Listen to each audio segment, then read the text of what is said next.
হচ্ছে এদিকে মনে করেছি অনেক কম মানুষ আসবে, কিন্তু অনেক বেশি মানুষ আসবে।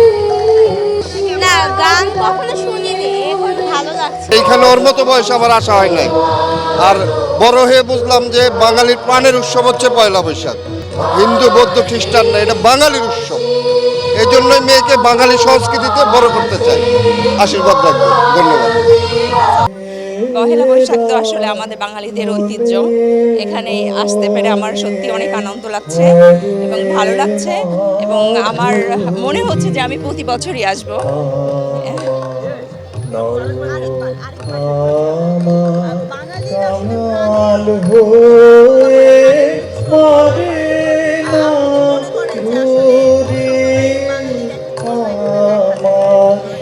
অবশ্যই বাঙালি যে অসাম্প্রদায়িক, এটার প্রমাণ তো আসলে এখানে স্পষ্ট। কোনো ভেদাভেদ নাই এখানে, সেটাই। 1, 2, 3 ঢাকায় জমি জিতে নিন 100% ক্যাশব্যাক সহ 20 কোটি টাকার পুরস্কার।